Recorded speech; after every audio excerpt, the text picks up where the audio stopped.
Euromaxx highlights. Coming up on the show, new novel. The latest by world-renowned science fiction writer Frank Schätzing is called Limit.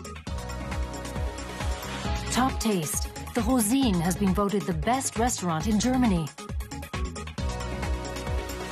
Special showing. The most extensive exhibition of paintings by Claude Monet in Germany starts on Sunday. Euromaxx highlights. And here's your host, Karen Helmstedt. Greetings and welcome to our Highlights edition. And we're starting off in gay Paris, where the city's most famous cabaret, the Moulin Rouge, just celebrated its 120th anniversary. Best known as the birthplace of the French can-can, it has featured many notable performers over the years, including dancer La Goulue and singers Josephine Baker, Edith Piaf, Liza Minnelli and even Elton John. Well, on the eve of a milestone birthday, we went to see how they keep pulling in the crowds. Welcome to the Moulin Rouge, famous for the windmill on its roof and 60 can-can dancers. They strut their stuff twice a day, all year round, and they know exactly what audiences want to see. The whole thing was a great experience, you know, once in a lifetime. The whole thing, it was amazing. Yeah. It was amazing. Absolutely brilliant, gorgeous, beautiful, beautiful people. The dancing was just so wonderful. It really was. It was worth the price of our whole trip. The current show is called Varieté. It features 1,000 handmade costumes decorated with feathers, rhinestones, and sequins. The dancers, known as the Doris girls, have to conform to a strict set of rules. The average height is 1.77 meters, and no one is allowed to be more than 2 centimeters taller or shorter than this. The girls also need to be trained classical ballerinas, like Esmeralda, who's been performing here for the past year. This place is famous the world over. With such a reputation, it's a privilege to be able to take part in its 120th anniversary celebrations. It really is. The dancers in the revue are part of its success. Every evening is a new challenge. We always have to do our best to ensure that the show is a special event. When the theatre first opened on October 6, 1889, it was popular with artists such as Henri de Toulouse-Lautrec, who also painted the venue's posters. These days, many of them are world-famous images and feature in a collection of other historic pictures which the Moulin Rouge has published to mark its 120th anniversary. Our guests will celebrate our 120th anniversary with us by receiving a free copy of this book. It's a history of the Moulin Rouge in pictures. Many of them have never been published before. They come from our own archives.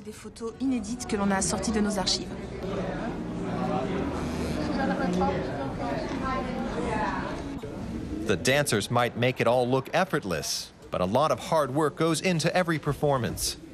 Backstage, Esmeralda is warming up for the most demanding part of her act, the can-can. The can-can was invented here in the Moulin Rouge. It's the basis of its fame. People come here from all over the world to see us dance to French can-can.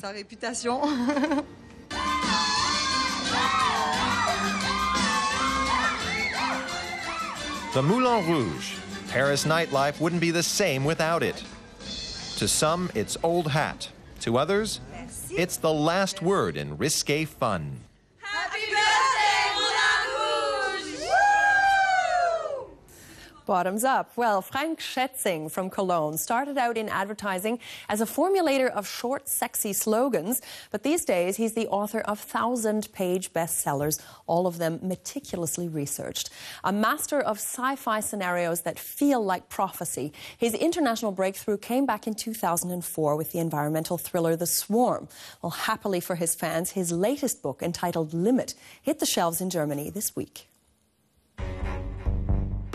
The future has arrived in Frank Schätzing's new novel, Limit. The book is a sci-fi thriller about a substance that's supposed to solve all of humankind's energy problems. It took 3 years for the author from Cologne to finish the book. In this one, the plot revolves around the moon and space. I'm basically fascinated by unknown places. It was the same with the deep sea. In other words, those places that man doesn't know so well. You can let your imagination go, and I really like that.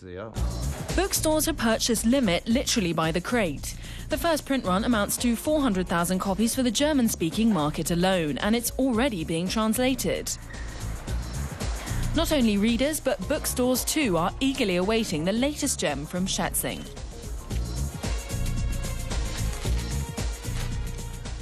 We're assuming the new novel by Frank Schätzing will be a bestseller because all his others have been, and customers have been asking about it all the time.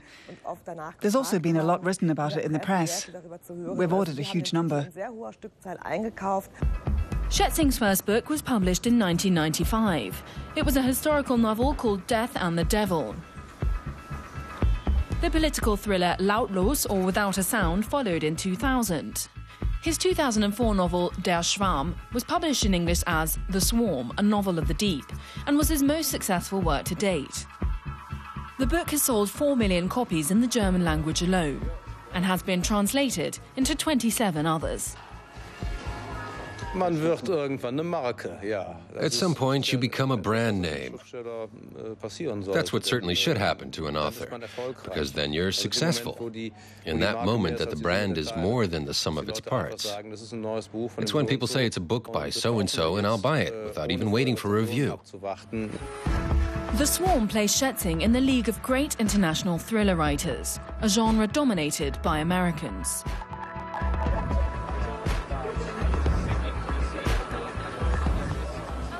It's almost impossible for German detective fiction or thriller writers to get their work translated in the United States. They say, we've got enough of our own. We have the best thriller writers and the best detective fiction writers, so why should we add a German writer? And I sometimes have to pinch myself because it's worked out, and I tell myself, hey, you've made it in the States. The new novel is set in 2025. Large quantities of a substance called helium-3 are discovered on the moon. It's a natural resource that could solve the Earth's energy problems. A race unfolds to seize control of it. The protagonists are a tall group of billionaires on their way to the moon, and a melancholic detective searching for a Chinese dissident.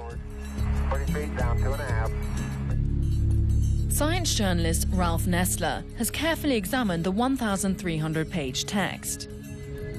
Limit isn't just exciting, it also playfully imparts specialist knowledge.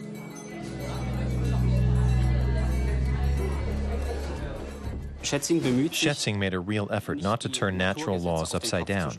He obviously did extensive research prior to writing the book. Apart from a few exceptions, the things he envisions for the future are, as far as I can judge, all correct.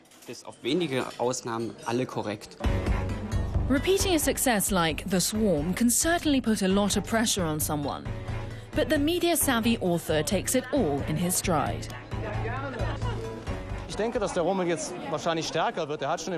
the whole media circus will get worse. It started in September. But I'm relaxed because my show is completed. I've finished the book. It's there. And from now on, I'll just be talking, answering questions, and being celebrated. That's nice. Next year, Frank Schätzing will do a German book tour and live up to his other self-image as an entertainer. Well, speaking of entertainment, there's no shortage of restaurants in Germany sporting 3 Michelin stars.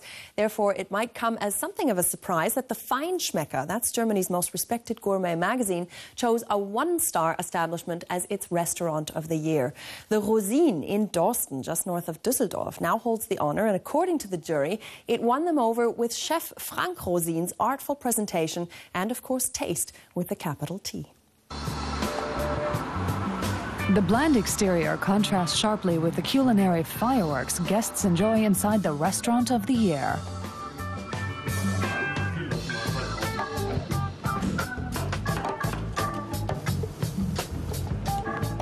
Frank Rosin and his team love to experiment. We are mad about cooking.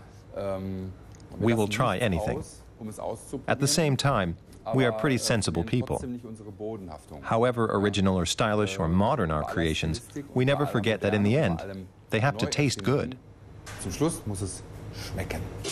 Delightful tastes and aromas matched by the presentation. Lobster cocktail with summer salad, sautéed melon and woodruff ice cream.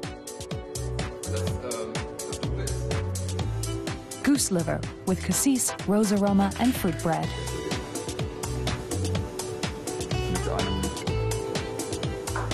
The dishes are almost too beautiful to eat. Rosin developed his passion for cooking at an early age. My father was the first wholesaler and entrepreneur in Germany to market French fries. You could say he introduced them here. I used to go out on the delivery rounds, so as a child, I got to know all the restaurants and their kitchen entrances, at least in North Rhine-Westphalia. And it was magical for me. I was fascinated, and I still am. Frank Rosin started an apprenticeship as chef in 1982. Then he traveled and worked in Spain and the US. He opened the Rosin restaurant in 1990. The business concept includes profit sharing. All staff members take a share of the profits, and new ideas are dreamed up together as a team.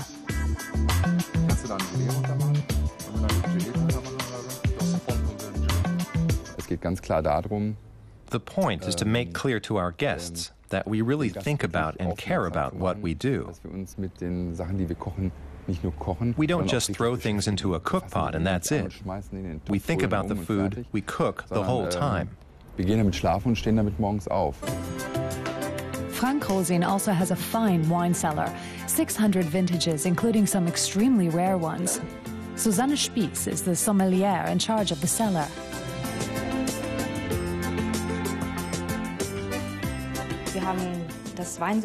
We categorize the wines in our own special way, not by countries, which is the usual way, but by styles. Fruity dry Rieslings, for example, or Rieslings with a strong mineral note. Aromatic, fragrant white wines, such as Sauvignon and Gewürztraminer. A specialty at Rosin are Schmackofatzes.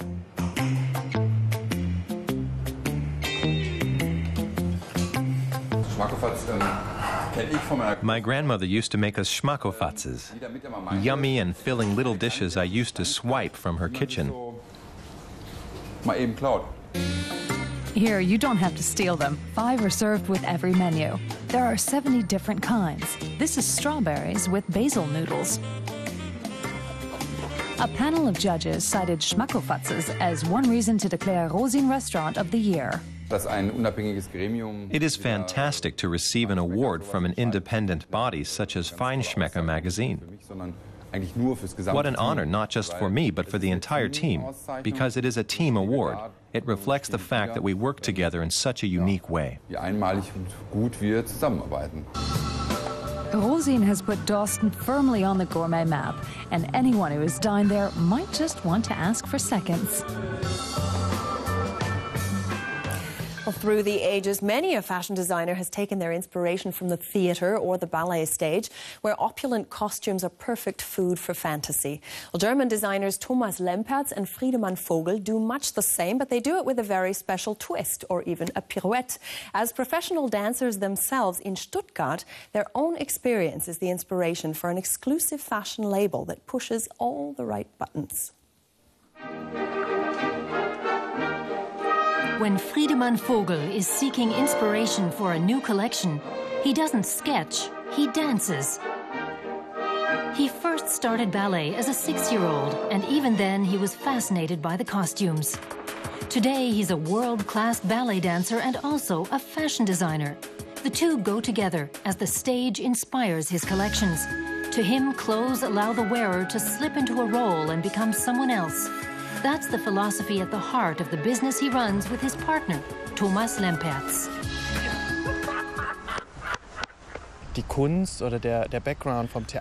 Our art and our background in theater is what gives us our energy and the ideas for the pieces we design. And we see it as more art than fashion. We consider what we do to be a form of art. Friedemann and Thomas founded Goldknopf 2 years ago. Thomas was 28 and principal soloist at the Stuttgart Ballet. But he was ready to leave and embark on a new career. That's when he and his longtime partner discovered a shared love of buttons.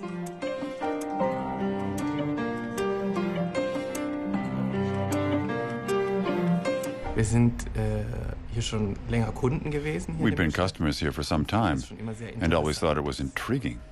It felt mysterious, like it was full of secrets waiting to be discovered. But then the store was going to shut down. And at that point, I wasn't doing anything. So I decided at the last minute to take over the store with you. So we just threw ourselves into the button trade. They soon expanded into fashion, incorporating their passion for buttons into designs. Like this bolero jacket made entirely of linen buttons. Lempertz and Vogel come up with the ideas, and a professional seamstress does the rest. They want their clothes to be timeless, so the designers don't take their cues from current fashions. Most of their inspiration comes from their experience as professional dancers. After a performance, I'm always very wound up from being on stage, and normally we can't sleep, so that's when we work, which is also when we usually come up with the best ideas.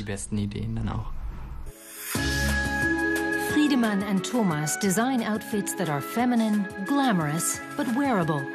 Like many fashion designers, they have a muse, ballerina Renee Wright, who dances with the Stuttgart Ballet. She's a huge fan of Goldknopf and is happy to help promote it.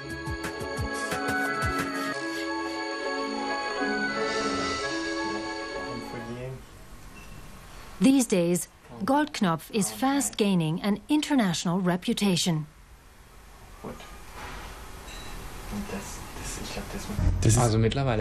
Now the label is known all over the world. We have customers in Japan, Russia, and across Europe. It's funny because we have some very young clients, but also older ones, and even some very old ones. We have a real cross-section. We love that. It would be a shame if we only designed for one particular age group. Goldknopf clothes are for people who want to feel special, so they don't come cheap. A skirt costs around 300 euros, while a dress will set you back around 1,000 euros.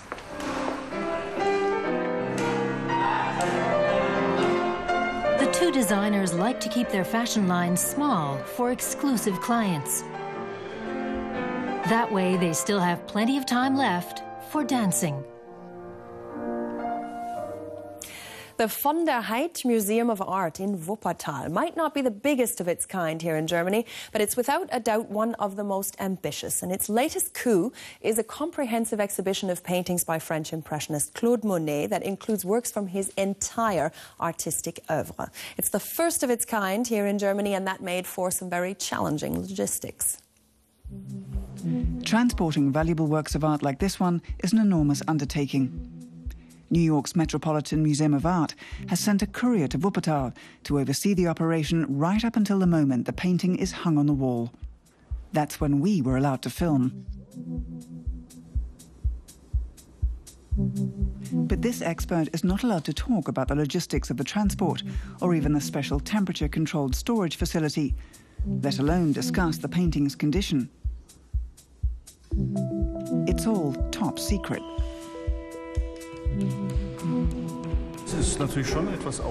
Obviously, it's very exciting. But I've been doing this job for almost 20 years, and I don't get as nervous as I used to.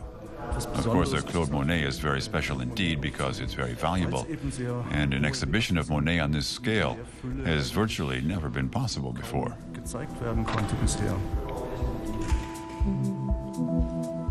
For the next 4.5 months, responsibility for the painting rests with the Von der Heydt Museum. The exhibition features some 100 paintings by the French Impressionist, including 30 water lilies. This is the first ever retrospective of Monet in Germany, and quite an accomplishment because galleries don't usually like to lend their collections. We were very fortunate because from the outset the Musée Marmottan Monet had promised to lend us 30 water lilies. I was able to talk to the museum's director, and it wasn't too hard to persuade him to lend us some more Monet paintings from the Musée Marmottan Monet, because in return we lent Paris our expressionists.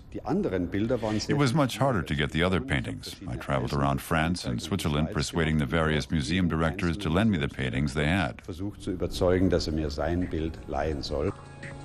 In the end, 35 museums from all over the world agreed.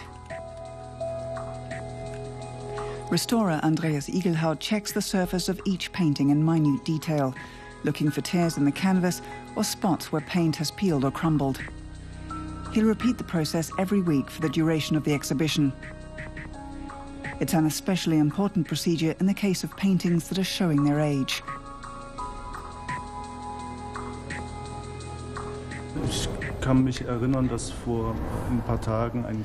A few days ago, I noticed that a small piece of the frame had broken off and was lying in the box. It's very convenient when you have the tools to fix that sort of thing on the spot and are able to put the fragment back where it belongs. Then it doesn't get lost, and you're not left with a gaping hole.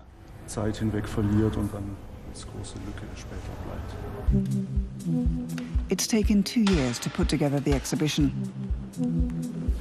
The information panels are being installed in the basement of the museum, while upstairs, the last painting is being hung on the wall, the second one on loan from New York's Metropolitan Museum. Public anticipation is already growing.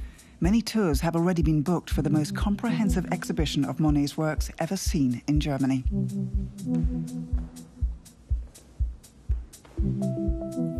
Well, given the pastel colour schemes in Monet's Impressionist masterpieces, it's clear that brown was not the sexiest blend on his palette.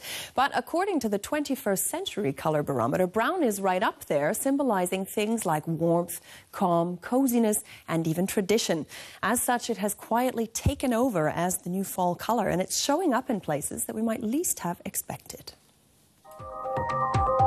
Suddenly, it's everywhere. The Audi R8 sports car, the classic Porsche 911, even the Mercedes S-Class. The colour brown, long off limits in the car world, is back. And it's here at this Berlin car dealership. BMW has issued a special X1 SUV in brown. The exact colour is called Marrakesh Brown Metallic, and it's being branded as the symbol of the new model. In my opinion, this Marrakesh Brown Metallic is the color of the BMW X1. Certain colors are always associated with certain cars. When you hear the word race car, you think of red. And I think at some point very soon, the X1 will be associated with Marrakesh Brown Metallic. Cars in chocolate tones, and customers are eating it up. 30,000 brown vehicles were sold in Germany in the first 6 months of 2009 alone, 3 times as many as in the previous year. Brown is back in fashion.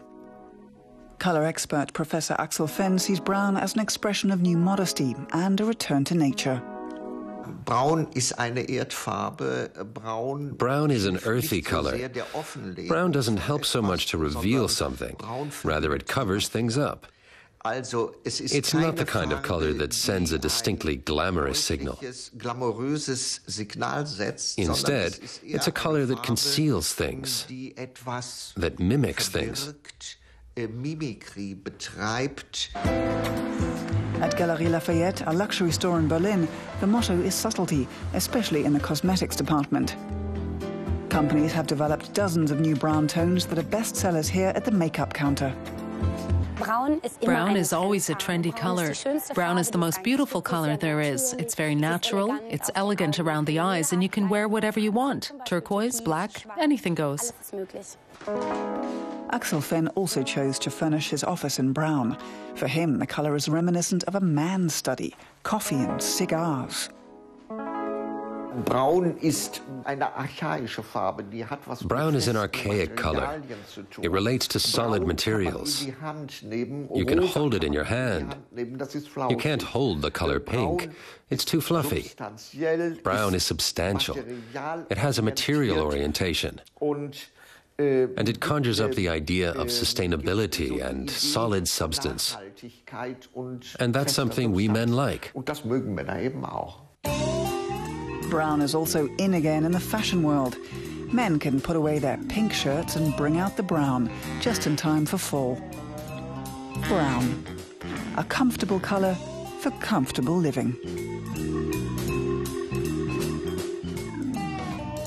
And on that comfortable note, one more quick reminder that you can find our highlights on YouTube, should you like to have a look at anything in review.